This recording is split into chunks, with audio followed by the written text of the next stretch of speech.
Hey folks, this is Bailey from Dank Wargaming, Hey, this is Heath at Team Table War Hawaii. and welcome to The Path to Redemption, the Warhammer 40,000 Dark Angels podcast. Our aim is to provide Dark Angels players with the tactical and hobby advice that they need in order to compete and enjoy this wonderful hobby of ours. On today's episode, the April episode that we've kind of brought forward for obvious reasons, if you've Emergency been reasons. watching. Emergency reasons on top of obvious if you've been following competitive play with the new data balance slate. We're gonna take a look at that in our main segment. But before that, we're gonna take a look at a big release for the Dark Angels that you can pre-order right now if you really want to. Then we're gonna take a look at some tournament results. I played in a team event right after we did our last episode, so I have some results from that we can talk about. I even got to play two of the meta lists, so that's kind of a fun thing we can look into, as well as looking at the mission secondaries. One of our viewers had requested we talk about and do a breakdown of mission secondaries, so we're going to do some of that. We're going to start that series today with the chapter-specific secondaries for Dark Angels. And as I mentioned, our main segment is going to be the data slate, and then Heath and I will we'll talk about that, and then we're going to check in on our monthly challenge. Not good news for me. And last but not least, we'll look at our community and their comments from the last couple of episodes. All right, so looking at the new releases, big thing that's been previewed recently, and apparently this is going to happen every Thursday going forward until the new Horus Heresy box releases. They have Horus Heresy Thursdays. It's not quite as much fun as Taco Thursdays that I had in college, but I'll accept it, especially when they're telling us things like the plastic Spartan assault tank. So they were kind of previewing that's coming out, giving us some of the rundown on it. Right, there's going to be like 8 las cannons on this thing, and then you can put a multi-melt on top of it if you want. You can put over 20 Terminators inside of this thing, which is... Hold on. Did you say 20? Is it 20? No, it might be 20 Legionnaires, like 26 Legionnaires, okay. 13 Terminators. Yeah, I think I've got that's the Forge Rolled. Right. I got the 40k Forge Rolled rules right here if you want to hear it. Okay. Yeah, go for it. This is what we're getting. We're all going to get one of these when this Horus Heresy box drops. You're damn right. So it's 24 power level, and I am frantically scurrying to find the points. I think Battle Scribe said it was like 460 something points. That sounds about right. So its top data sheet is top profile: 10-inch move, weapon skill 5, ballistic skill 3. Strength and toughness 8, 20 wounds, 6 attacks, 2 up save. Okay. There's no invul, but it doesn't need one because of Armor and Contempt. You hit this thing with a las cannon, it's still taking a 4 up save. You hit this thing with a multi-melta, it's still taking a 5 up save. Yep. So, okay. Its weapons. It has 2 quad las cannons, which are, as one would imagine, a heavy 4 las cannon, but you can replace those with laser destroyers. Laser destroyers are heavy 3, strength 10, AP 4, D3 plus 3. I'm into that. Yep. It also has crushing tracks, which are its melee weapon. It's a strength user, so 8, AP minus 2, D3 damage. And it also has a twin heavy bolter that can be replaced with a twin heavy flamer. Nice. Special rules: Angels of Death, Martial Legacy, which means it costs a CP to take. Yep. And it explodes on a D6 roll of a 6, and every unit within D6 plus 6 inches suffers D6 mortal wounds. Okay, so that can be pretty big. That can do a lot of damage. Transport capacity is 25 chapter infantry. No Primaris, but Jump Pack, Wolfen, and Terminators count as 2. Centurions count as 3. Okay. And it does have the Titanic keyword. And it also has War, the... Right? Say again? It's Lord of War? Yeah. It's got the little fisty fist. Okay. So, Lord of War. And... which means I guess you have to take it in a super heavy detachment, but as long as its faction is marked to the same, then it doesn't really... then, yeah, you don't lose any CP for it. But it has the smoke screens keyword, so you can pop smoke on it. Yeah, that's not bad for 500 points. I mean, it's going to be hard to kill. Sure, 20 wounds, tough to save. 5 up, yeah. Base 2 up armor. I'm about it.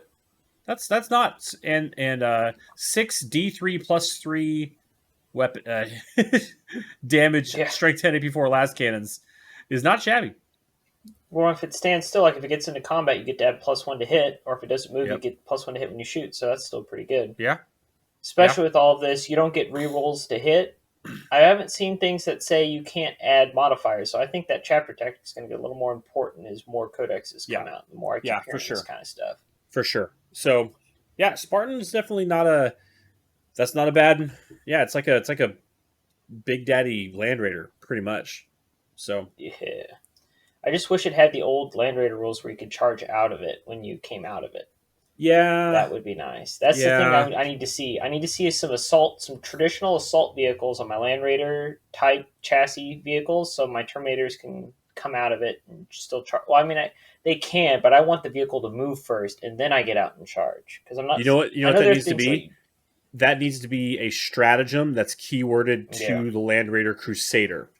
Like you want to do the math and take a Land Raider Crusader, then by God you can charge out of it. But now we're wish listing, so. Yeah. Speaking of wish listing, maybe for Christmas we want one of the new McFarlane Intercessors. So here we are in the fun world of we can get a fully painted huge Space Marine.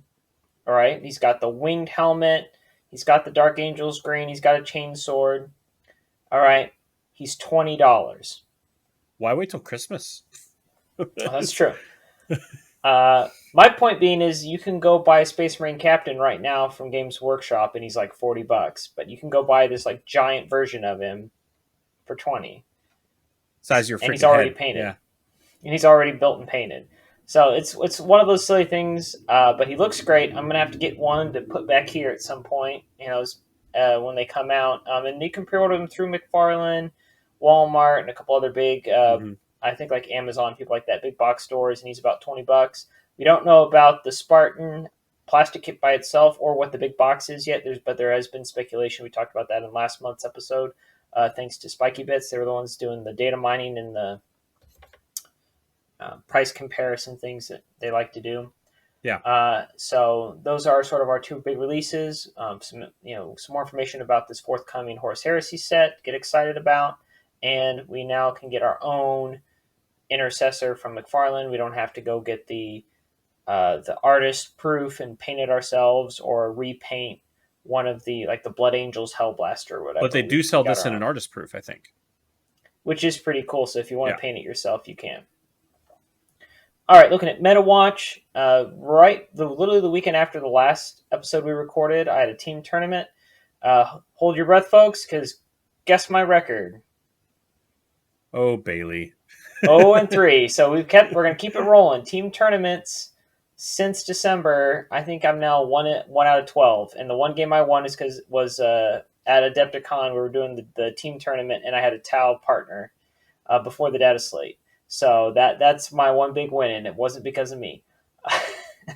That being said, this was actually a really fun tournament. I had a pretty good time. This is where I noticed my weakness, which I'm glad we're going to talk about secondaries in the second part of this, because that's what held me back at this tournament. Because let me tell you, Dark Angels with Thunderhammers, Terminators with Thunderhammers, we play ball. Especially this is pre-data slate Custodes. I played round 1 and Tau.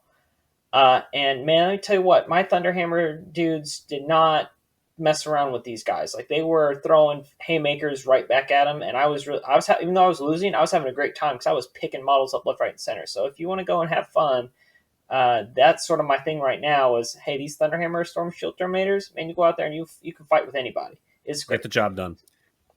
So three flat damage of hits, no slouch. And if you have a squad, like I had a 5-man squad. So 5 of those going even into Dreadnought with -1 damage. Like 5 of those guys throwing at least 3 attacks each on the charge, an additional one for the sergeant. And if you're running a cheeky Ezekiel or Honor of Vehement or something like that. You can't stack those anymore. I thought there was a stack. Well, you can. So Ezekiel's rule says it doesn't stack with Shock Assault. Honor of Vehement is a +1 attack that does not stock with Shock Assault. Oh, but it doesn't say they can't stock with each other. Yeah, so maybe that's so they could could make this super dumb.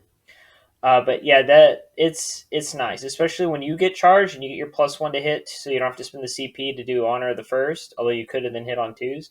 But it's I liked it. So anyway, I played this Custodes guy round one. He took Raise the Banner, Stranglehold, Assassinate, because I had a bunch of characters, because I had the the slew of characters that you bring in a Terminator list. I brought the Apothecary. I did have a Talon Master and Semi because I also ran a Ravenwing attachment with this because I had 15 Terminators, and then I had 6 attack bikes, 3 land speeder tornadoes with the multi meltas and the assault cannons because I wanted to have DACA because I knew I was going to see some stuff I needed to DACA with assault cannons, and I still wanted multi meltas. Sammy in that list. And so it was a nice mixed list with lots of little tools and things that I like to play with. So that's the reason he took Assassinate, because I had 5 characters. I also had that Deathwing champion that Charlie Andre talked about. Yeah. With the mastercrafted spear thingy. The halberd, The halberd. And every time I played with that guy so far, the reroll charges has been cool. Him charging into combat with stuff and trying to use his halberd, not so cool. Also, I've had him fail his charge more often than not.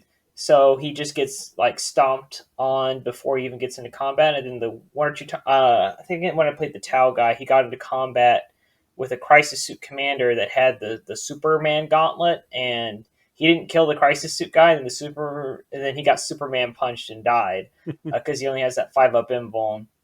Although I don't know if my opponent remembered he was supposed to be -1 to hit or not, so that may have played a factor, but I'm not quite sure. But going to this Custodes guy, I had Stubborn Defiance, deploy teleport homers and grind them down. I took grind them down because I thought I could kill, because I had the Deathwing Terminators. I thought, I might actually be able to kill more of his stuff. And he could kill mine, and I actually was able to do that turn 1. I got my multi-melted. I deployed very defensively. He went first. Got killed 1 or 2 things. Didn't really with his missile salvos from his bikes, because he had like a big blob of bikes, a bike commander, 2 dreadnoughts, 1 with a shield, 1 without, some Terminators, and then boys. And like he brought his 1 dreadnought with his spear out in turn 1. My turn 1, I ran out my speeders and my bikes, or 1 squad of bikes because I had another one in strategic reserve, and I just lit up that dreadnought. I mean, just like pick him up. And this is where having grind them down. The spear one? Yeah. Because he only had a 5-up. I was like, what's the invuln on that? 4. What's the invuln on that? 5. All right, we're going to go kill that one. Go for that. Then turn 2, he moved to the middle of the board. This is where I tried to make my big play. I brought in my reserve bikes, and off the side of the table, I had 2 full squads of bikes, my land speeder squad.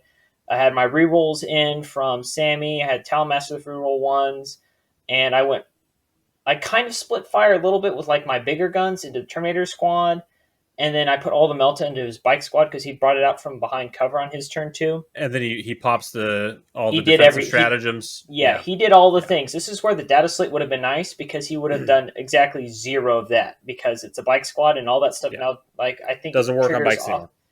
Yeah, it triggers on infantry. So like he would have not have been like, this game without that would have been completely different. But even through all this defensive buffs, I still killed like 3 of them, 2 or 3 of them. And then I think I charged one of my Terminator squads into him to try and pin him on the middle objective, and then it just was this long, slow, grindy, we're going to punch each other, and he got into my bikes with his captain, with his +1 to wound spear, and he started picking up bikes and land speeders, but my Terminators were, they were taking names as they were going down. And there's not a lot that can stand up to Custodes in hand-to-hand combat, but Deathwing Terminators are one of those things. Yeah, so especially as the fights became more contracted, and I had a chance to get my +1. The other thing I did that was kind of fun is I on my deploy teleport homers, I made that my secret agenda, this is something that will come up when we get to talking about that one as our secondary breakdown. When to use secret agenda on certain ones to get your opponent, because this is one of those missions where you had to hold your opponent's objective to get points and actually make them lose points. So I knew he had, and then he took Stranglehold, so I knew he had to come to me. Yeah. And so I was like, okay, we're going to hide this one. Because, we kind of like, as we were talking, I knew from the mission that he was probably going to have to come from me. And then after he said, I have Stranglehold, I was like, I know he's coming for me. So that's why I felt really good about doing Secret Agenda on deploy teleport homers because I knew I was going to be able to get into his backfield because he didn't have a lot of models and he was going to whatever he had to bring into the middle of the board to score Stranglehold. So he basically opened up his whole backfield for me. Yeah, and that's what my Relic Terminators did. So how did you get into his backfield? Just deep striking Terminators or the on the board redeploy? I deep struck in my Relic Terminators because I had a squad of those, and I always deep struck because they didn't have Thunder or Storm Shields. I had two Terminator Assault squads that had one was all Thunder Hammers and Storm Shields, one had 3, and then 2 Lightning Claws, and those started on the board just about every game just so I'd have bodies, because what ended up happening about every single game is I was using my 4 command points that I had when I started, where I actually got to the start of the game. I spent most of them putting all my Meltas in strategic reserve so they didn't get shot off turn 1. Which was kind of a weird thing to do, but I was like, if you have all this Tau shooting and you want to try and get line of sight at Terminators and dump what can get line of sight into Terminators, that's fine. Now on my turn, all my Meltas come out and I'm going to kill something. And it ended up being a lot of shield drones for the most part, but I did end up killing all the shield drones so that on the next turn, my Terminators got into whatever was left and killed some of that. And that was round 2. But that just kind of was the theme throughout the event was, strategic reserving my Meltas, kept them from getting turn 1 Alpha Strike, forced my opponent to shoot into Terminators that I then healed and resurrected, and had all the Feel No Pains off the Apothecary. And that helped a lot better than just going, oh yeah, all these bikes that I have, they're all dead. All of my land speeders, they're all dead. Now I have no way of having any sort of outreach and reach out and touch you because all I have left are Terminators. And you're just going to pin me in my deployment zone. The other thing I had is I did deep strike. I had 1 squad of Ravenwing Bikers that I also strategic reserved. And so I deep struck turn 2, I deep struck Terminators into his deployment zone, had them deploy teleport homers.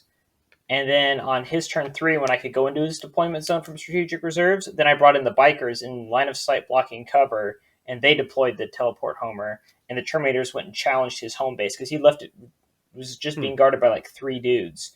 And I was like, 5 Terminators, we'll go fight them. We got Lightning Claws, we'll go fight them.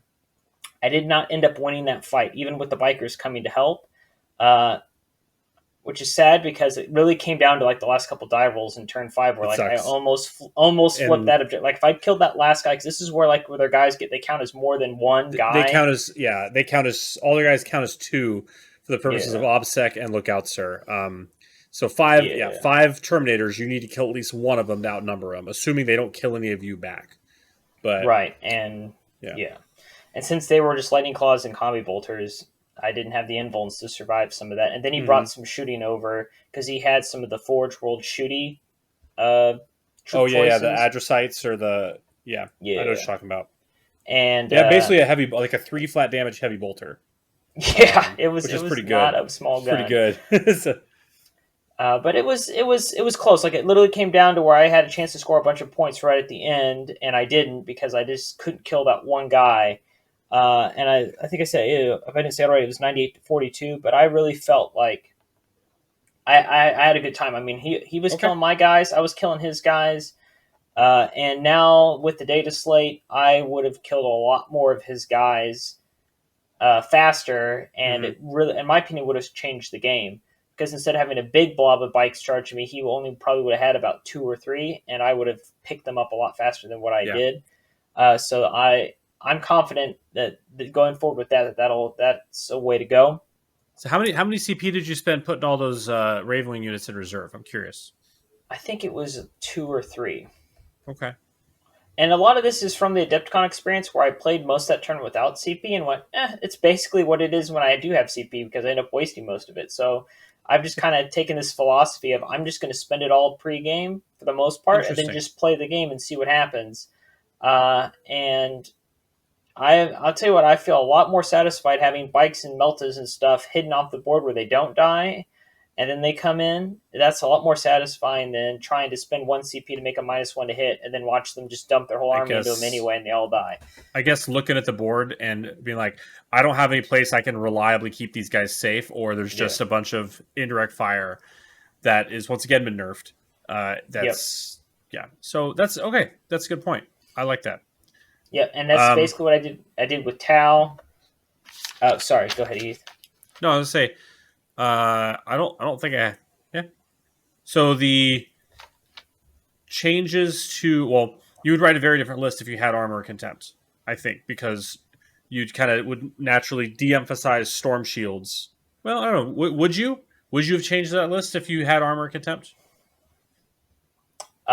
I'm not going. I think I'm not going to. I think I'm actually going to run that list because I felt the weakness in this list was not the list; it was me picking secondaries. And so, like a lot of my Okay. notes work for this were like, "Hey, you should have taken this." Like in the Tal matchup, I have this note here. It says I should have taken teleport homer behind enemy lines, and then secreted it because the way he came at me.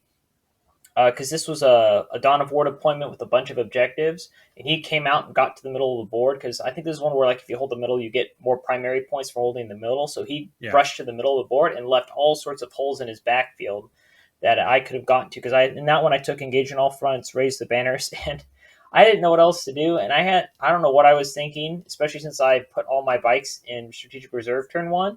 But I took Codex Warfare because I thought, oh yeah, I'll do this, this, and that, blah blah. And then I went, oh wait, I don't have strategic or brilliant strategist, so I'm not going to score. And all my heavy weapons are in strategic reserve, so I'm not scoring anything here.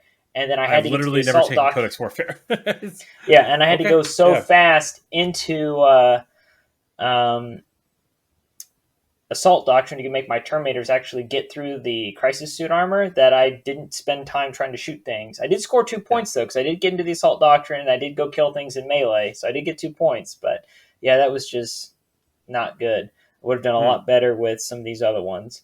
But that was another one where I kind of hit as much stuff off the board as I could. I did have one Terminator squad kind of get left out in the open, lost 3 Terminators and that was my Hammer squad.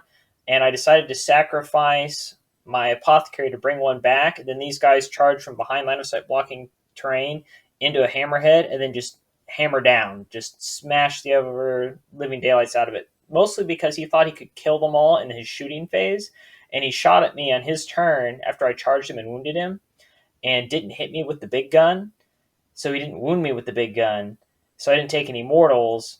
So basically I took no damage, and then on his turn I went, okay, now we're going to finish the job. Hammer time. And then they just went and sat on an objective for the rest of the game. He's like, yeah, I'm done trying to kill these. Like, he just ignored them. So he just rolled a 1 to wound on the Hammerhead? Yeah, basically. And didn't CP it? Yeah. Okay. That seems like a silly decision, but all right. And this is one of those where, like, looking at the primary, like, I scored really well in the primary against him because, like, he had 12 with a +2, 8, and then he started, then towards the end of the game, he only scored 4 and 4 in his primaries at the end of the game. And then I had 0 turn 2, but then I had 8 with a +2, 8 with a +2, and then I scored 12 on my final turn. Okay. So, like, there was this period where, like, yeah, I was getting shot at by this Riptide and the crises and things, but there was sort of this slow push out from behind the cover, charging through, from behind cover into his stuff, a line of sight blocking cover, that is, into his stuff, and punching and killing and slowly smashing his stuff, smashing through all the shield drones. And I was feeling it. What was your final score again? I actually, let's see, did I do the math for this? I did. This one was 79 to 58, and this is where if I had taken better secondaries, it would have been a lot closer, because the primary score was 34 him, 32 me. So that tells me that the game was lost on secondaries. And one of the things that helped me is he took to the last, and I killed 2 of his to the last units. So he only got 5 from that. And then he had a Tau specific secondary where he had to go to like table quarters or sides and investigate them with his stealth suit, so he got max on that, and then he got max assassinate. He killed all my characters because I had to start sacrificing them to try and kill his stuff. I had to bring him out in the open and fight him, and then he'd just fall back and kill them. Okay. But if I had taken, because like I think I mentioned, my Thunderhammer dudes, they sat in objective the whole rest of the game, and he ignored them. Well, they were within 12 inches of his deployment zone. So if I had taken them and run to deploy teleport homers, I did have engage for 8. I probably wouldn't have gotten more than 8 doing teleport homers than doing that, so that was probably all right. But if I had taken behind enemy lines, well, you can't take. But so behind enemy lines and engage conflict with each other because they're both battlefield supremacy. But yeah, I probably still could have gotten more with behind enemy lines, and then I could have dropped raised the banners and gotten more points running deploy teleport homers. I think I probably could have gotten away with it. Maybe. Or drop Codex Warfare. Oh yeah, and definitely would have not taken that. I should have definitely taken teleport homers instead of that. Yeah. I can't remember if I ended up killing his commander suit or not, but that would have been a fun one for martial interdiction, because then I could have, because I had stuff to kill him. What would have killed him would have been that stuff, and that would have scored me some points there. But martial interdiction is a touchy one. You got to be careful with that. Yeah. But yeah, okay, we could talk about that one in the future. Yeah, in just a little bit, actually, I think I got some notes on that. All right, and then my last game, I played Iron Hands, and I had somewhere else. There was another event I was going to go to at my old place of employment. It was a long day. I thought I'd pick myself into a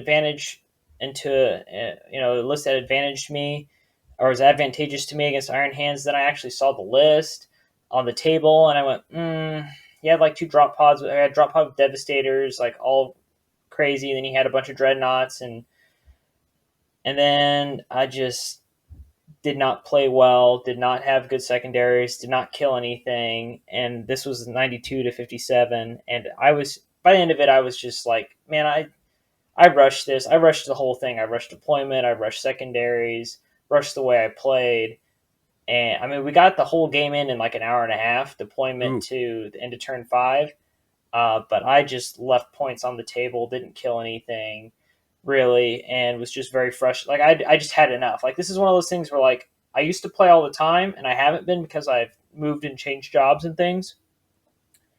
And I've played this guy before, and I've been able to beat him pretty regularly. So like, I had this idea in my head of what I was going to be able to do, and I was like, oh, I'm going to go out there and try and score points for my team because I think this is one I can win.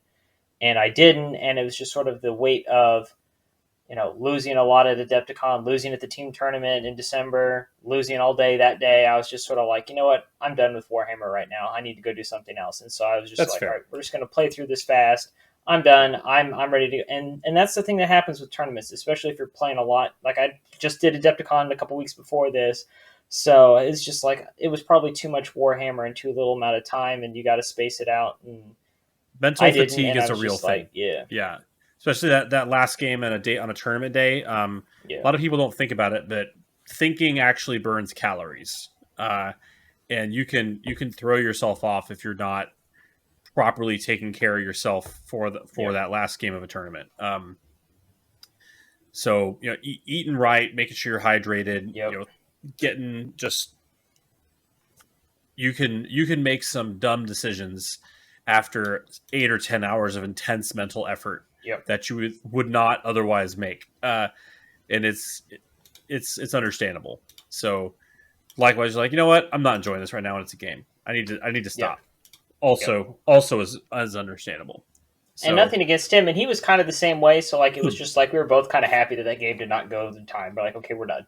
I guess the one thing I did forget about round 2 with the Tau players, that he and I have this outstanding bet. Like, no matter what we're playing, his name's Brian, great guy. No matter what army I've been playing Dark Angels, he kind of changes around things. Last time I played him, I think he had Tyranids at a tournament. But whoever wins the game has to buy the other guy a drink. So even though I lost to Tau, like, I was taunting him the whole time. I was like, still got Tau beer. Yeah, I still got a beer.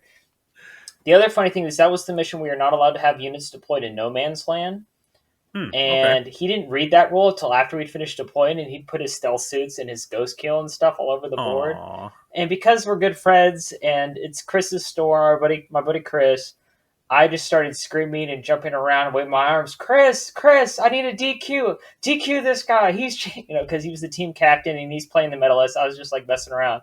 Well, the funny thing is that Chris knew exactly what had happened, and that was that one of the other guys at the table tournament who goes there a lot that also plays Dark Angels had taken the styrofoam cup that I had coffee in earlier and put Knob Creek in it. And so I've been as sipping a gentleman on that. does. That's a good choice. Knob Creek's is a fine spirit. And so Chris looked over at him and this other guy that's also been a gentleman at tournaments to me before, and was just like, all right, which one of you two did this? And he's like, he's not mad at me. He's like, you guys did this. You're responsible. And they're like, it wasn't me. It was one of them. I'm not going to write out which one it was, although I think Chris knows. But let's just say the Dark Angels boys we're loyal to each other and we help each other out. So anyway, that was a fun war story from there that it didn't really have anything to do with the 40K. Don't try that unless you're really good friends with everyone involved, which I was. But it's a story we'll probably sit around and laugh about for years to come. So I'm glad I did it, especially since I lost and I needed something to laugh about. Yeah. Well, shall we move on to the balanced data slate? Did you want to talk about the secondaries real quick? Let's do that specific first. Ones. So this was, I can't remember which person asked us last month, but somebody asked us to kind of do this, go look through secondaries, specifically like how we would take care of them. So this is the second part of Meta Watch this month because turn results are kind of shaky at the moment. Especially for Dark Angels players, although I've been hearing through the grapevine that because of Armor of Contempt, you're going to see Deathwing Terminators everywhere, so we're going to see some medalists hopefully everywhere. Everywhere. And we'll get some more into my opinions about that later, but we're going to take a look at some secondaries. Again, I need this more than just about as much as anybody else, if not more, because secondaries is what killed me at this tournament. We're going to look at the faction-specific ones. So we're going to start with Martial Interdiction, which you mentioned earlier. This is a Purge the Enemy secondary. So if you take this, you cannot take no prisoners to the last or grind them down. All right? And this is the one where you pick an enemy unit or a character, and if you kill them, you have to kill them, and I believe it has to be in melee, and you score points. So with the Nakaman secondaries, if you take Purge the Enemy is Assassinate Titan Hunter and bring it down. So to the last and no prisoners or no mercy, no respite. Okay, I must have mixed up my cards earlier when I was making my notes. My bad. So this is the one where you have to kill something in close combat, an enemy character that you picked before the game, so your enemy knows. This is the one where I'd love to give this secret agenda, but it's pretty obvious when you go, that guy's special, and they're like, why is he special? He's special. You have to specifically nominate him for the purposes of the thing. So you can't hide it. Just like you're not allowed to do actions that don't have a meaning. You can't be like, I'm doing this action, but don't actually have. And then you have to. So if you kill him in close combat, you get a certain amount of points. If you kill him with an inner circle or a Deathwing unit or inner circle unit or Ravenwing, I think. No, I think it's Inner Circle or Deathwing. Then you get more points, and then if the unit that kills him survives the battle, you max out the secondary. It's something along those lines. Yeah. So important point of distinction, and correct me if you actually said this right. So after both sides are deployed, before the first turn begins, your opponent has to select a character model in their army.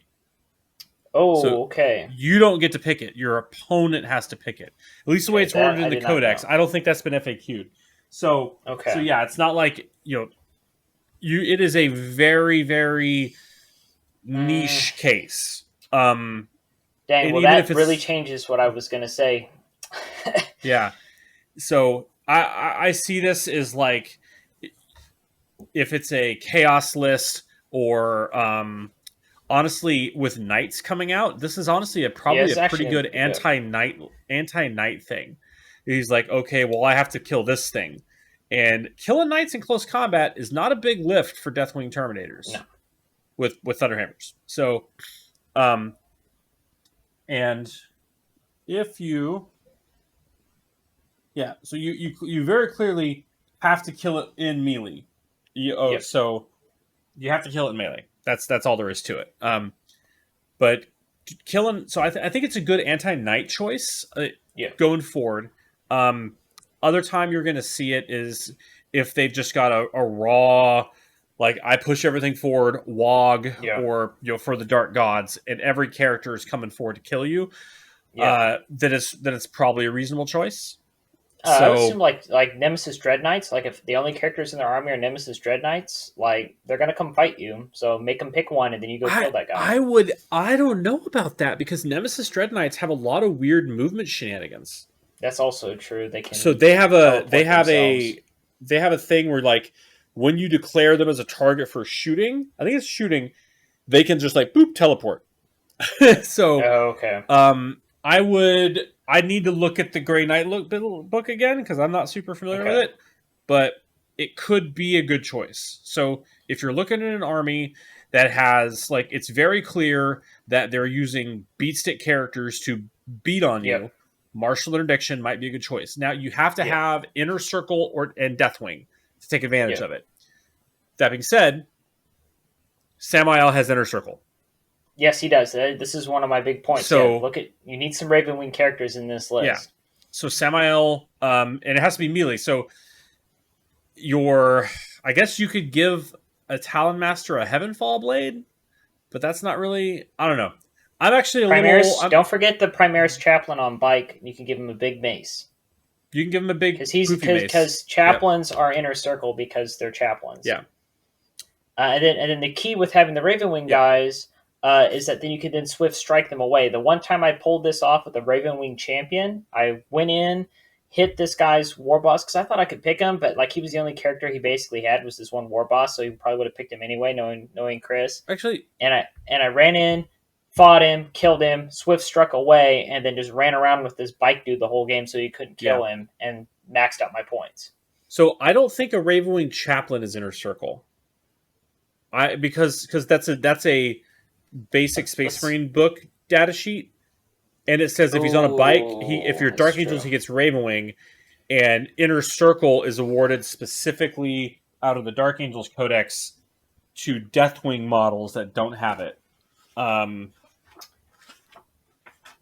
As we all turn and look at our books real quick.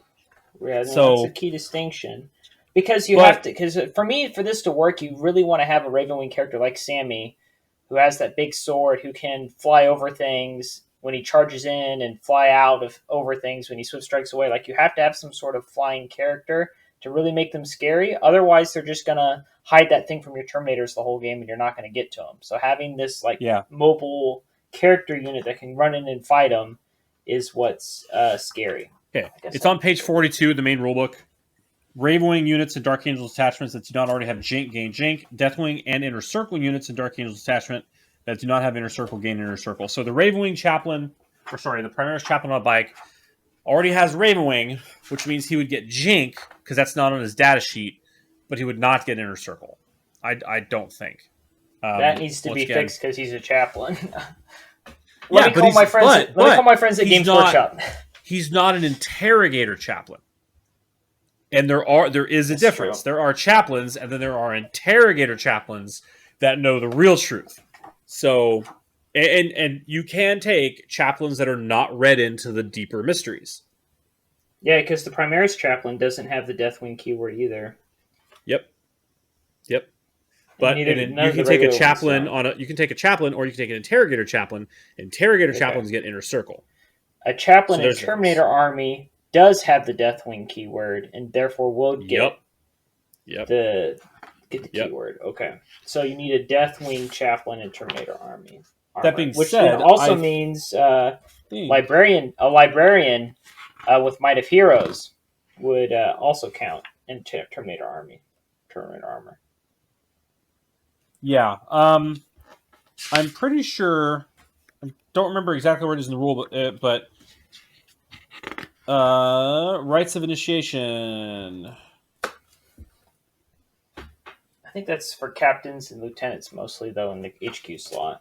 So captains can be upgraded, and I'm pretty sure it doesn't list a data sheet. It just says captain. So I'm pretty sure if you really wanted to, you could upgrade a captain on a bike to be Deathwing, and he would also get the Ravenwing keyword. And because he has the Deathwing keyword, he would then get the Inner Circle keyword, and then you could build your own Smash Captain on a bike that would be able to do this. That's pretty complicated to be able to do this one, to have the option to take this one secondary. Honestly, your better bet, just take Sammy and maybe a Ravenwing champion. Ravenwing champions are actually pretty good. Hey, you can actually take a look at this. You can put any transport that can hold Terminators into the Deathwing for 10 points, so that Spartan. Let's go. The Spartan can be Inner Circle too. Let's go. I'm just imagining a Spartan just like rolling over a character. Like, well, I killed him in melee. Now you got to kill the Spartan. Ravenwing Champion is Inner Circle, so is the Yep. Apothecary. So if Yes, you he need to be is. real cheeky, and the Mm-hmm. Ancient, they're all in there. Yep. And So Raven. Black Knights. Black Knights are also Inner Yes, they Circle. are. Yes, they are. So Ravenwing Apothecaries aren't going to kill nothing in close combat. Ravenwing Champions, however, Yes. those guys can slap. So Especially if you give them that big sword that only champions can take. Very yeah, spicy. yeah. I am a fan of the Heavenfall Blade because it gives you the Yep. extra attack and it's AP -4, which means it's AP -5 in the Assault Doctrine, which means it's still going to kill other Space Marines even through Armor Contempt. But Yep. okay, All right. so that's that one. Death on the yeah, Wind is next. That's No Mercy, No Respite. And since I obviously did this wrong on what you can't not take with that, because I messed up my notes earlier. that would be no prisoners, grind, and to the last.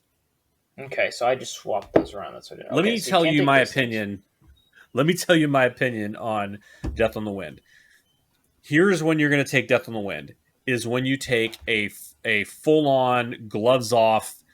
Yeah. I want to go fast. Bravewing Yeah. list. I built a list. The list I have in my case right over here that I have not been able to go and play for the last 2 weeks because I was sick this week and I had to learn how to play Kill Team last week. You missed. You were supposed to go to a tournament, weren't you, Heath?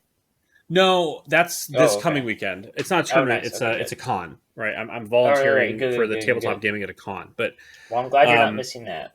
Yeah, no, me too. So Death on the Wind is if you have a Ravenwing unit that kills something when in a turn that it either A, charged, or 2, moved more than 12 inches.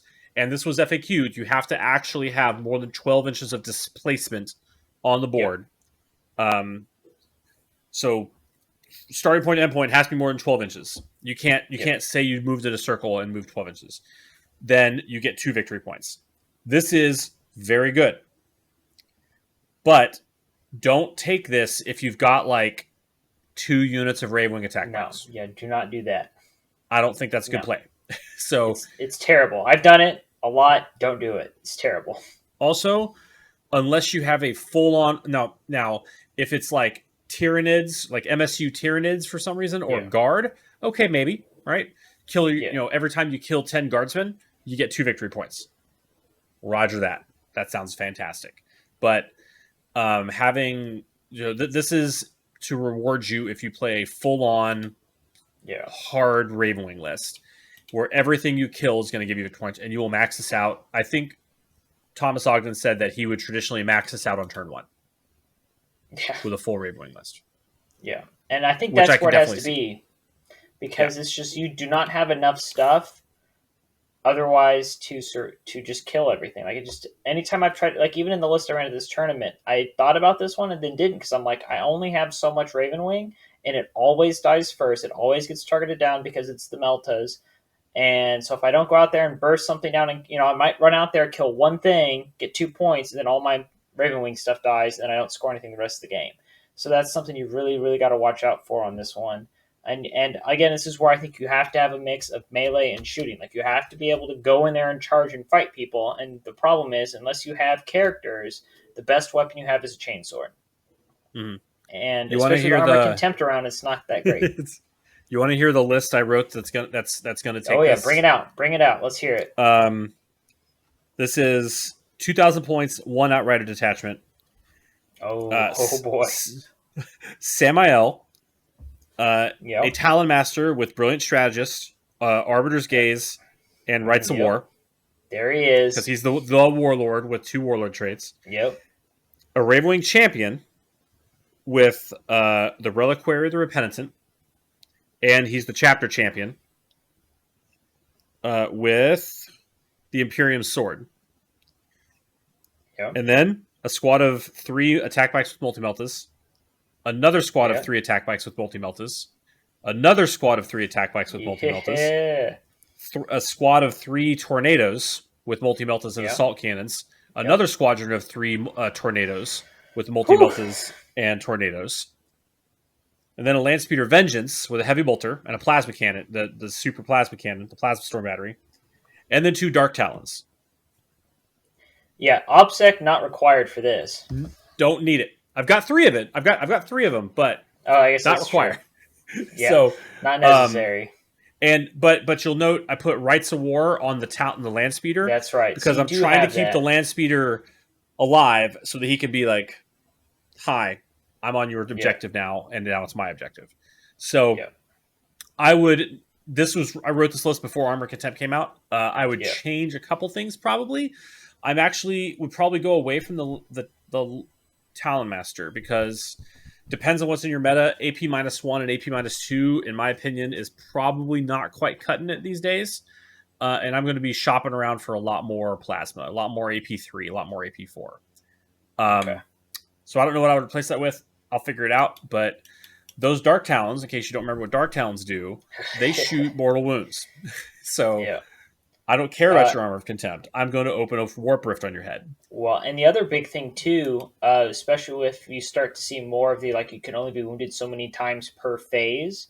If Mm-hmm. those rules keep popping up, especially in these night books coming out, I wouldn't be surprised if these are in there. Or going forward, like with the leagues of Votan, uh, they can fly over something in the movement phase and drop a bomb on it for mortal wounds. That's how I've killed Gazgul a That couple is times. not. That was the 8th edition version. The 9th edition version is what drops over you, and that's what you can't fall back. That's what the stasis bomb does now. Okay. Yeah. But in 8th edition, that was a thing, and Okay. it was very good. It was a very cool thing. Yeah, and it was very necessary to try and kill some of these people with Yeah, these doing rules. wounds in the movement phase was great. So yeah, so Death in the Wind. Listen, I think it's gonna be in your back pocket in a full Ravenwing list. Yeah. The downside was Custodes because they just didn't have that many units available to kill. However, Custodes are probably going to go from 20% of the meta back down to like 4. So, okay, I'm Yep. fine. Yeah, it's there to help out a dedicated Ravenwing player, and I think that Ravenwing list is honestly, with Armor Contempt, much more accessible Yep. because they're not going to die nearly as fast. All the massed Yep. AP1 stuff that just killed Ravenwing super quick Yep. is now not a problem. So, all right. Yep. And then lastly, this is the big baddie, the big scary, the oh my gosh, Dark Angels are broken secondary. And that is Stubborn Defiance. This comes in the Battlefield Supremacy section. This one I do have right. This is the Engage on all fronts, behind enemy lines, and Stranglehold. Not allowed if you take this. And this is the one where you have to have unit with OBSEC sitting on an objective in your deployment zone, and based on the consecutive turns of you controlling that objective in your command phase, you score points. And so basically, if you hold an objective for 4 command phases, you score 15 points. So Very 2 good. plus 3. That's so. Yep. First one is 2, 2, 3, 4. Oh, No, you have yeah. If you have you hold it for 4 turns. So if you yep. get kicked off it on turn the end of turn, if you kicked off it after your 4th command phase, you've maxed it. So basically Yep. on turn 5, you can move out. Yep. The thing, so Stubborn Defiance is a great secondary. It is one of the most powerful secondaries in the game. Yep. It has a couple of very specific limitations, and most people are very aware of them because it dominated Yep. the Space Marine play for probably for most of 2021. The thing is, it has to be an OBSEC unit, and you have to hold it consecutively.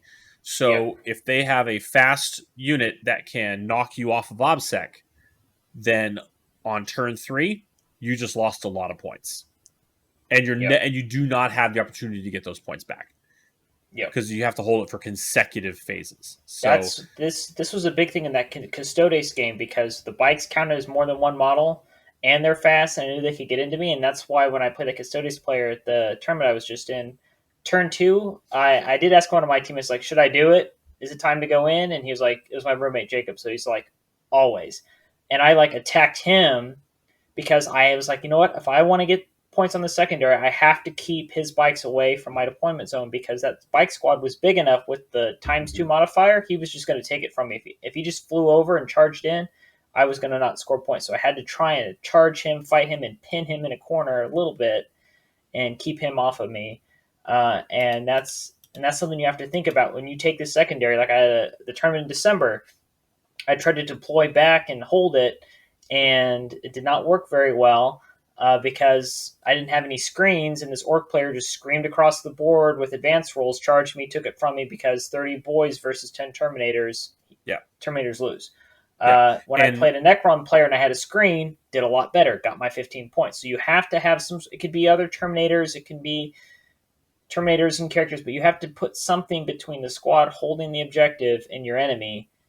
Otherwise, it's kind of a waste. Then the other issue is points.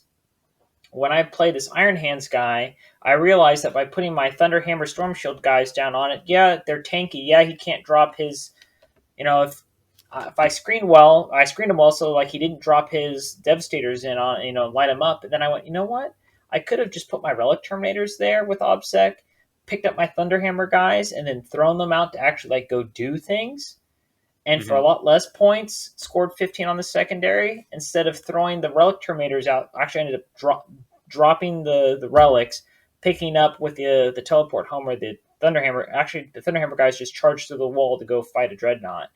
But I really messed that up based on screening and terrain on that board. I could have just put a cheap Terminator unit on that objective and maxed out Stubborn Defiance because he wasn't going to get to me through all of my screen units and all my bikes and everything else and stop me from getting 15 in that game. And I wasted a lot of points. And that had something that held me back previously where I was like, oh yeah, all the Thunderhammers, all the Storm Shields, run the Ancient with the -1 damage banner, throw all the defensive buffs on these guys so they don't die. And I just put so many resources into trying to score these 15 points that it stopped me from scoring points other places. And there were some games where people had enough power where they're like, I don't care. I'm just going to go kill your stuff anyway. I acknowledge that you're going to own that one objective. I'll have these other 4, and I'm going to win the game on that. Yeah. So one thing I'm going to point out here is that read the wording on this very carefully. It says you have to control that objective for 4 consecutive command phases. It in no way implies that you have to control the objective for the intervening phases of the game between that.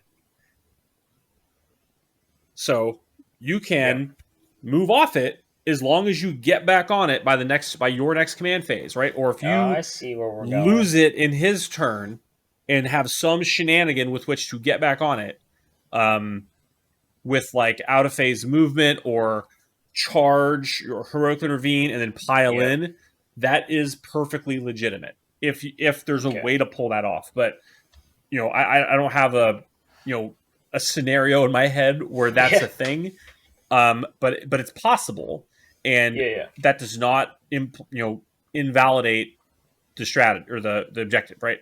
Consecutive command phase. The way I usually take this in Green Wing lists is I will bring 1 or 2 squads of infiltrators. And infiltrators are great because they're OBSEC. You just plop them on that objective and they sit there. And while the rest of your stuff is pushing forward to take the middle of the board, right, or meet, and they prevent your opponent from deep striking in behind you to take that objective. Now, I would usually have 1 unit of intercessors and a unit of infiltrators, and the infiltrators would be on the objective turn 1, and then the intercessors are doing something else, and then turn 2, the intercessors would move to the objective, toe touch it, pick up the infiltrators into guerrilla tactics. And then turn 3, the infiltrators are going to come down back in their backfield somewhere to score, engage, or deploy, or something like that. One other thing to point out with Stubborn Defiance is you have to control it in the command phase. That means you have to start the game with your feet on that damn objective. You can't start off it and then move on to it in turn 1. That does not work. It would. It just means you have to control it till turn 5.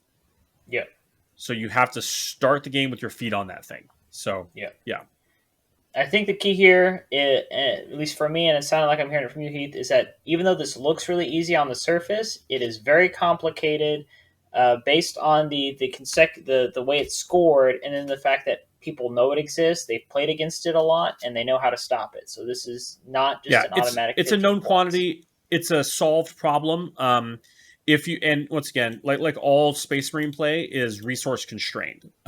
You've got so many. You've got these tools available to you to solve the problem of the battlefield, and your tools are elite, so you don't have many of them, but they're high quality. And so you have to extract the most value out of those limited tools that you have.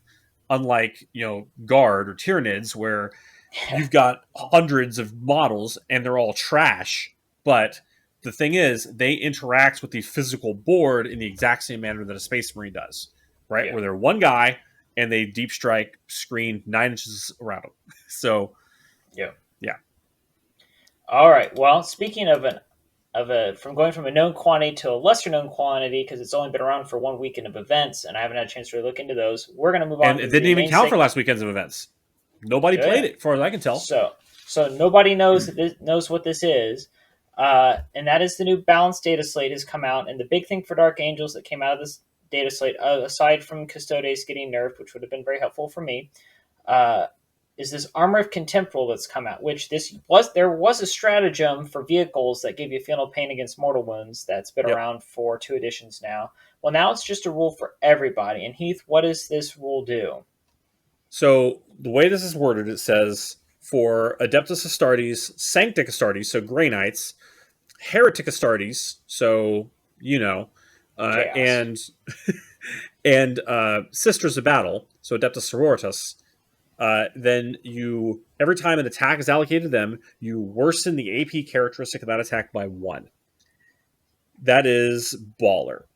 So there are some restrictions, and those restrictions are basically if you have a storm shield or a combat shield, something that gives you a +1 to save, right? So your storm shield, your combat shield, or a relic shield, which is the one with the dead dude on the front that gives you a storm shield with a 5 up against mortal wounds. 4 up against mortal wounds? I don't know. I've never used it. And I think it's a 5 up. Or something along those lines, then you don't get the benefit of Armor Contempt, because that would just be dumb. But yeah, it's not AP minus ignore AP -1, like what is it, like Eandon is, or the Salamanders were. It's just all your stuff improves its AP by 1, or its resistance AP by 1, which is amazing. Let me point something out. What was our thing that we always about? Pardon me, sailors coming out. That why we don't take land raiders or why we don't take vehicles. Oh, because there's too much big stuff that just pops them. Yeah, they don't have invul saves. They don't have invul saves. Now they've all got invul saves. Think about it. If I shoot a las cannon at something that's got a 3-up save, it takes a 6-up. Well, now it takes a 5-up. So effectively, it's basically against most, probably 85 to 90% of the anti-armor weaponry out there, AP -3 is your standard anti-armor profile. It's got a 5-up invul. That's amazing. Yeah. All your dudes, all your Space Marines against plasma get a 5-up save. Standing there, on the out of cover, in cover, in light cover, you get a 4-up save against plasma. Yeah, because you have a 2-up save from cover, and you ignore one of those, and so now you're taking a 4-up save. Yep, that's pretty good. This is where the people have been complaining about firstborns. Like, where did they go? Like, I think you're going to start to see some more of these. There's some. So I've actually on the way home, I was thinking about taking Assault Marines. Yeah. Because now I think they're durable enough to make a play of it, and you can use their speed, you can use their weapons, the fact they can take plasma pistols, and you can actually use that Hammer of Wrath rule. Yeah. I'm not ashamed to admit that. Land Raiders. Bro, Land Raiders. Yeah. You shoot a las cannon at a Land Raider, and it has a 4-up save. Yeah. You shoot a multi-melt at a Land Raider, and it's got a 5-up save. Land Raiders are, let's see what happens. I'll play one. I'll do it.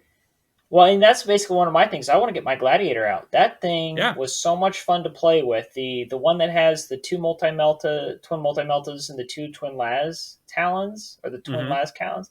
Because that's 8 anti-tank shots coming out of this tank in a turn, and you run a little tech marine behind him to heal and give him +1 to hit. So this guy's running around, hitting on 2s, throwing 8 really powerful dice at things.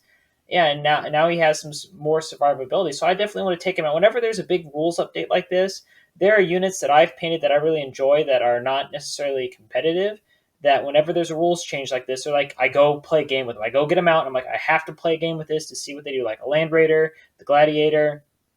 I've been wanting to play Assault Marines. I'm glad you brought them up for a long time because I watched my buddy Chris beat his head against the wall playing Orcs, and one of the things that he found is that Storm Boys as action monkeys are insanely good. And then he was running them as, I mean, you can't really do this with Dark Angels unless you run Rites of War, but he found a way to make his Storm Boys OBSEC. So having an infantry unit that moved 12 inches that has OBSEC is really annoying for an opponent, which you can still do that with Dark Angels. You just have to position things better. You just don't take Death Skulls.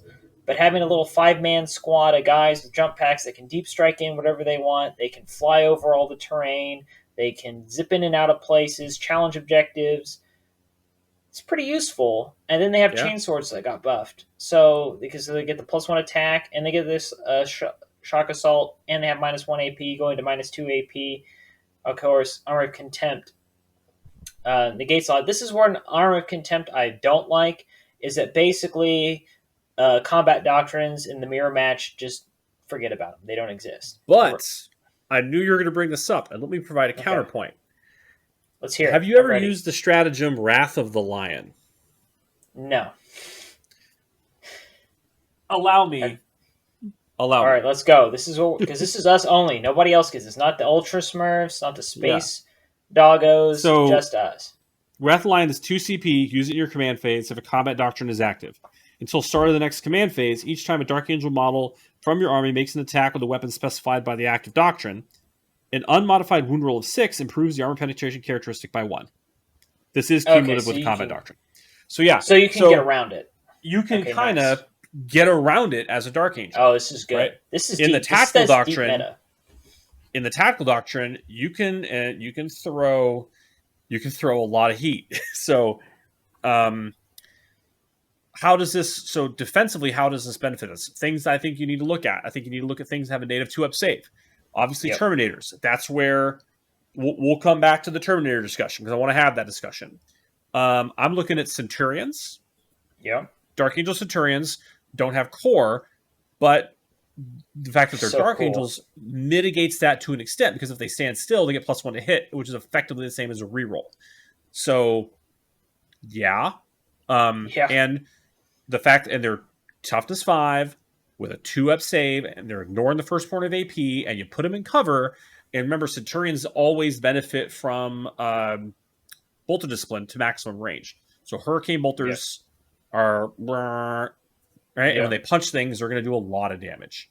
So, especially the assault ones, the assault, and the assault ones are cheap enough to warrant taking. So, because the Devastator Centurions are pricey, but I would look at Centurions again. I would look at, like I said, I would look at Land Raiders.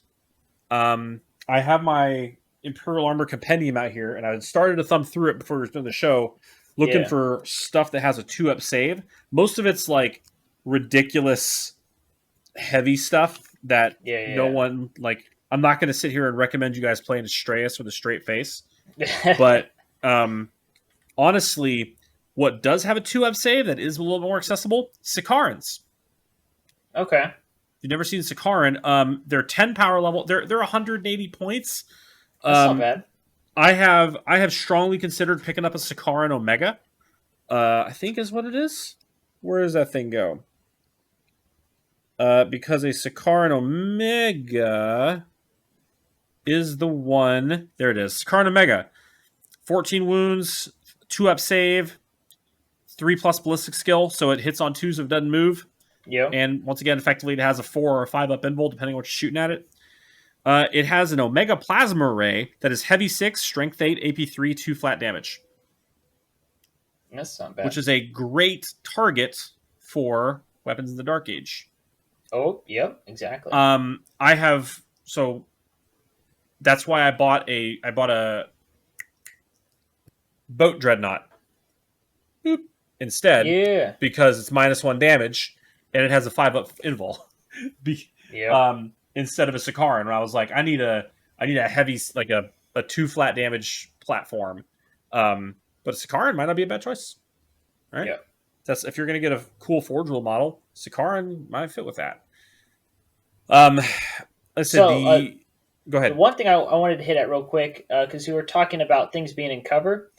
This is something that always annoys me when I think about playing the game. In a way, is the theory hammer of like, oh yeah, so Terminators in cover with Armor of Contempt. Everyone's like, oh, they have a 0 up save, and you don't need the Storm Shield, you don't need the blah blah blah. Okay, that's cool. The counter I have to that is, what tournament have you played at? Is there where you can stand your whole squad in cover and be on an objective at the same time? Well, what happens there is you put two guys in cover and the rest on the Yeah. objective, and you resolve all the shots at the guy in cover first. Um, and with a 0 up Yeah. save, No, uh, I get that. yeah, It's just like when you, especially when you look at the GW Open boards. Yeah, like you're literally going to have one or two guys that have that 0 up and cover because hmm everybody else has got to stand out in the open and get shot at. And so that's where I'm kind of like, I would temper some of the theory hammer of like the outrage because it's the outrage of, oh, we can't have this. This is dumb. That's upsetting because think about I had to go look up the next, I can't remember what they called them, but the Invader ATVs. Remember when everyone got mad at the theory of them being able to be brought back by an apothecary? So GW FAQ'd it so you couldn't. yeah, Like, do you yeah. actually know somebody that owns three of those? I do. Maybe even one. So Oh, you do? Okay, you have three. Okay, I don't I know have three. anybody that owns a single one of those. I thought about buying one just to say that I had one in my collection. I've never considered playing them really before they did the FAQ, and then afterwards, I was like, I'm not touching these with a 10 foot pole. And that's I one of those bought things where them. like the theory hammer was a little too I, much. I bought them because I thought they would look cool, Yeah, and I wanted them as like a DACA platform because the yeah. rotary cannon on them, and it actually turned out pretty good because I was Oh, that's scrambling good. for multi meltas to finish out fitting Yeah, my tornadoes, and the multi melta on that thing is basically a pintle mount that is a pretty good fit for a land speeder if you know what I'm oh, talking about, and it does not that's some good degrade hobby your advice. ability to build it with the preferred DACA loadout on the ATV. So I That's cool. clipped all those out, threw them on my thing, and that's what I used them for. I've still That's got some good a hobby couple advice. boxes of them that are open right down here, but Nice. actually that's where all three of them are right down there. But yeah, the yeah I agree that yes, in cover it's gonna be hard to dig Terminators out. You're not always gonna be able to stand in cover, right? Yep. Once again, Dark Angels have a way around that. This is the counterpoint to why I said I'm kind of maybe leaning away from Talonmasters because their guns aren't going Yep. to do enough.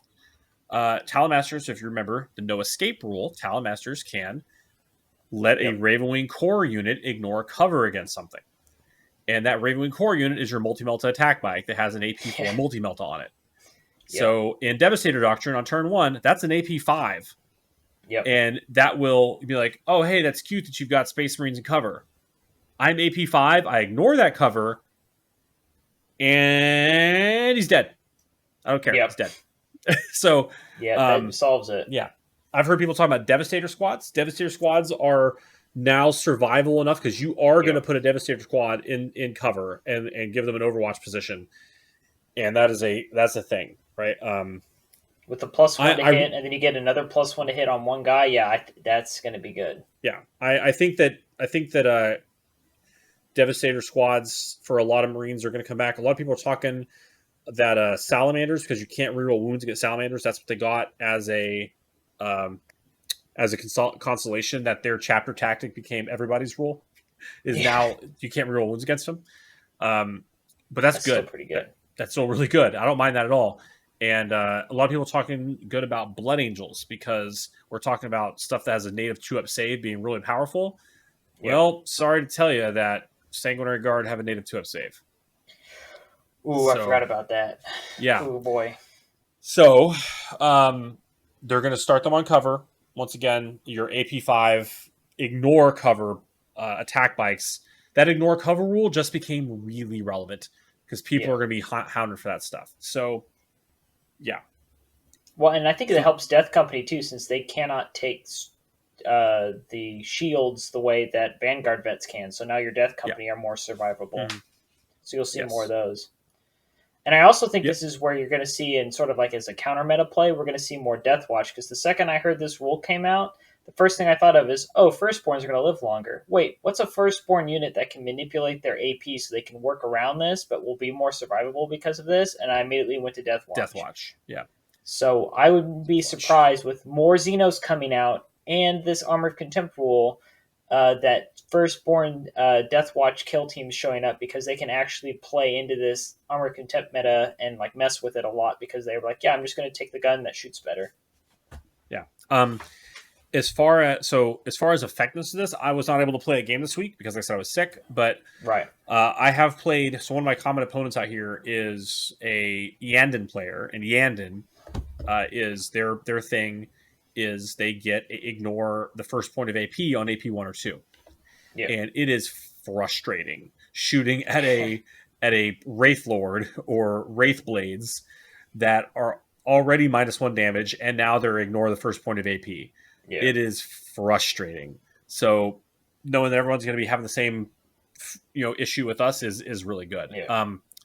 So moving on to Terminators, I think that Relic Terminators are really kind of in a sweet spot right now, because one, what was the natural predator of Terminators?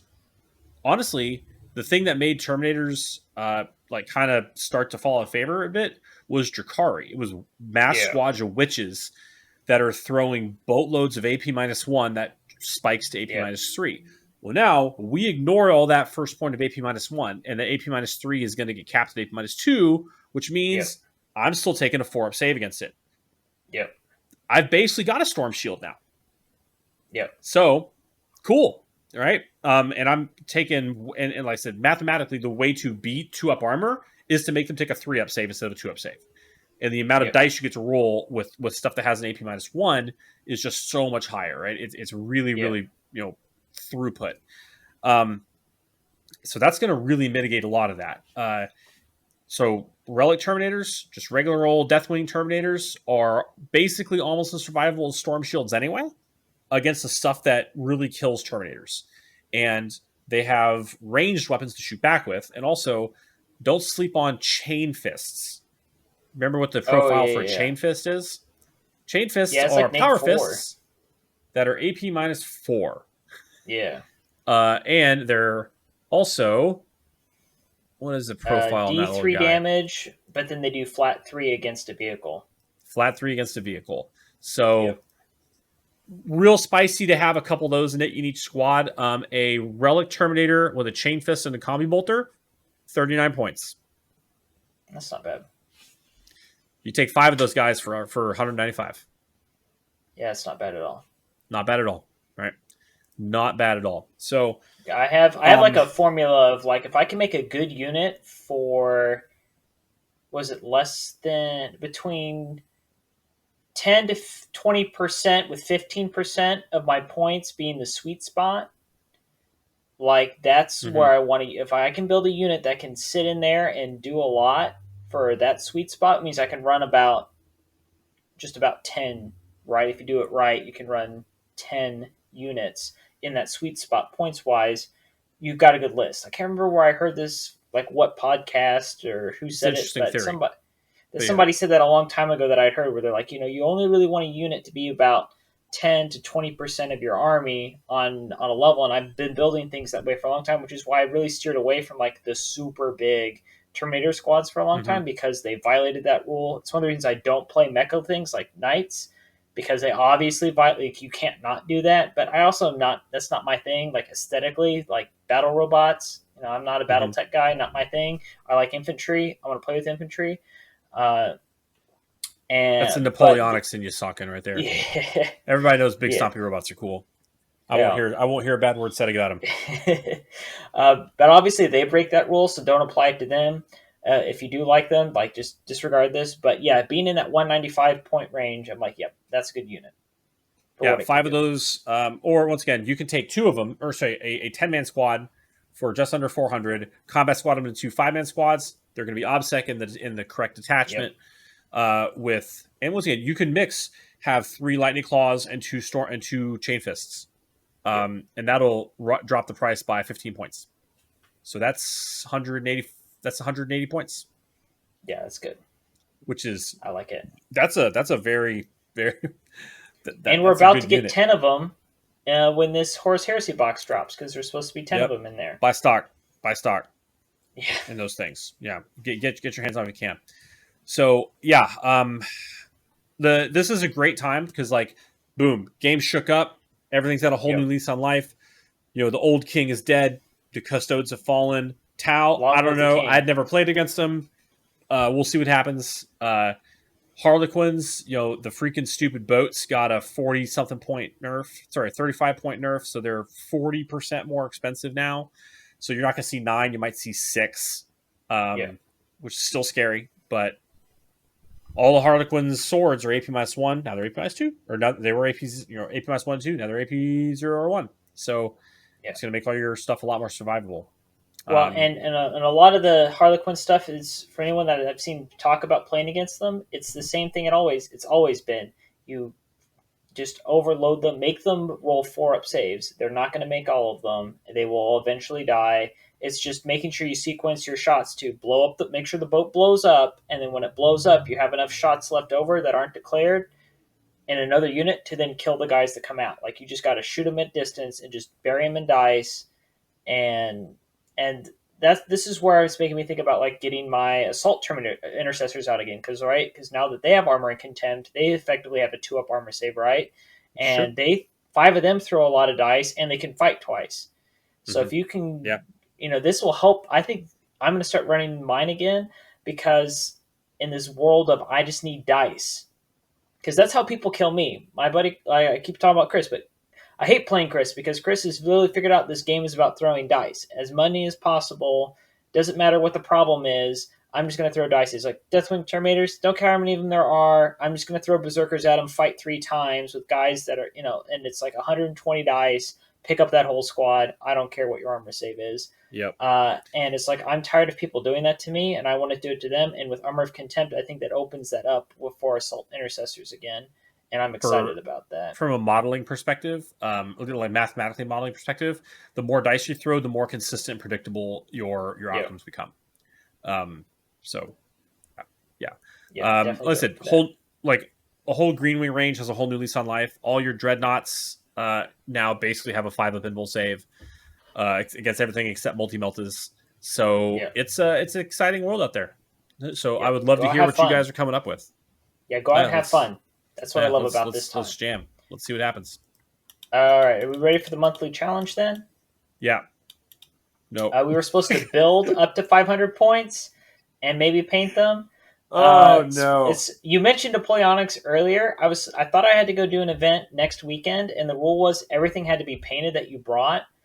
And there was a unit of French cuirassiers, the heavy cavalry with the big breastplates or whatever, that I've been working on since before Christmas. Like, before Christmas, I started painting them, and they kept having Deathwing Terminators jump in front of them in the line for tournaments, and I literally finished them this last week, and I was on such a hobby high from like, oh my god, these things are done, that like I started working on more, and it's just because like it just been such an albatross on my neck hobby-wise for months, and they're done. I'm like, yes, they're sealed, they're in the foam, I'm going to get and then I realized that like once you said, hey, when you do this Data Slate podcast, I was like, oh, I'm just not going to get 500 point. It's just not going to happen. I'm not going to get 500 points of this stuff built by Friday. And I was like, instead of like rushing it and ruining it, because the things I have to build are those wonderful dreadnoughts you sent me at Christmas. And I'm like, I'm not going to was it the guy for the Honest Wargaming says slap chop build Forge World dreadnoughts for Friday. And, I just can't. Like, I understand I don't want to lose a hobby challenge, but I also don't want to waste good models trying to build them too fast. And I was like, you know what? I'll just take the L. I'm a man. I can take an L. I accept it. I'll just come back on the next month when we have the, just do it better next time. Yeah, I definitely lost. I got the 3 other Terminators, land speeders converted, and I finished building this one freaking storm speeder. And so it would probably, if you were generous, it would probably add up to like 440 if we're going to count those other. But That's close. I don't know. I don't want to claim it because I didn't build those 3 land speeders. I slapped a different weapon on them. So okay. Yeah, so we're not going there. And I was pretty sick this last week, and I was not able to do a whole lot. But as I was really trying to get ready for this con that I'm going to tomorrow. Oh God, I'm not ready. I don't have enough stuff. Oh man. So how about this? We're gonna have bonus weeks this week because we're filming early, right? True. And how about that's what I was banking on.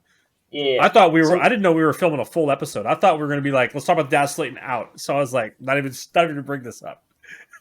How about we do this? So let's say for next month, let's say we paint. Okay. And every 100 points, up to 500 points, is $5. We have a chance to make up for this month by painting a bunch in the next 6 weeks or so, based on our normal things. So that way we have a chance to make up for failing this month.